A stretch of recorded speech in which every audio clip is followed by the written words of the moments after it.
ಬೃಂದಾವನ ಧಾರಾವಾಹಿಯಲ್ಲಿ ನಟಿಸುವ ಮುನ್ನವೇ ಸದ್ದು ಸುದ್ದಿ ಮಾಡಿರುವ ವರುಣ್ ಆರಾಧ್ಯ. ಸೋಷಿಯಲ್ ಮೀಡಿಯಾದಲ್ಲಿ ರೀಲ್ಸ್ ಮಾಡುತ್ತಾ, ಯೂಟ್ಯೂಬ್ನಲ್ಲಿ ವಿಡಿಯೋ ಮಾಡುತ್ತಾ ಸೌಂಡ್ ಮಾಡಿದ್ದರು ವರುಣ್. ವರುಣ್ ಆರಾಧ್ಯ ಅವರು ವರ್ಷಾ ಕಾವೇರಿ ಎನ್ನುವ ಹುಡುಗಿಯ ಜೊತೆ ಲವ್ನಲ್ಲಿದ್ದರು. ಇವರಿಬ್ಬರು ಈ ವಿಷಯವನ್ನ ಹೇಳಿಕೊಂಡಿದ್ದರು. ಬಿಗ್ ಬಾಸ್ ಕನ್ನಡ ಸೀಸನ್ 10 ಶುರು ಆದಾಗ ವರ್ಷಾ ಕಾವೇರಿ, ವರುಣ್ ಆರಾಧ್ಯ ಇಬ್ಬರು ಬಿಗ್ ಬಾಸ್ ಮನೆಗೆ ಹೋಗುತ್ತಾರೆ ಎನ್ನಲಾಗಿತ್ತು. ಆದರೆ ಆ ಟೈಮ್ನಲ್ಲಿ ಇವರಿಬ್ಬರು ಬ್ರೇಕಪ್ ಆಯಿತು ಎಂದು ಹೇಳಿಕೊಂಡರು. ಬಿಗ್ ಬಾಸ್ ಶೋಗೆ ಹೋಗಲು ಇವರಿಬ್ಬರು ನಾಟಕ ಮಾಡುತ್ತಿದ್ದಾರೆ ಎಂಬ ಮಾತು ಕೂಡ ಕೇಳಿಬಂತು.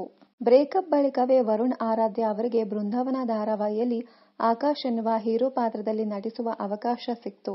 ಮಧ್ಯರಾತ್ರಿ ಅವರಿಗೆ ಬೃಂದಾವನ ಧಾರಾವಾಹಿಯಲ್ಲಿ ನಟಿಸುತ್ತೀರಾ ಎಂದು ಕೇಳುವ ಕಾಲ್ ಬಂದಿತ್ತು. ಹೀಗೆ ರಾತ್ರಿ ಬೆಳಗಾಗೋದರೊಳಗೆ ಅವರು ಧಾರಾವಾಹಿಯ ಹೀರೋ ಆಗಿದ್ದರು. ಸಂದರ್ಶನವೊಂದರಲ್ಲಿ ವರುಣ್ ಅವರಿಗೆ ಬ್ರೇಕಪ್ ಬಗ್ಗೆ ಪ್ರಶ್ನೆ ಮಾಡಲಾಗಿತ್ತು. ಇದಕ್ಕೆ ಕಾರಣ ಏನು ಎಂದು ಕೇಳಲಾಗಿತ್ತು. ವರುಣ್ ಅವರು ಬ್ರೇಕಪ್ ಬಗ್ಗೆ ಮಾತನಾಡುತ್ತಾ ಕಾಲಾಯ ತಸ್ಮೈ ನಮಃ ಎಂದು ಹೇಳಿದ್ದಾರೆ.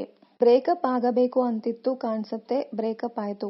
ಅದರ ಬಗ್ಗೆ ಮತ್ತೇನು ಮಾತು ಬೇಡ ಎಂದು ವರುಣ್ ಹೇಳಿದ್ದಾರೆ.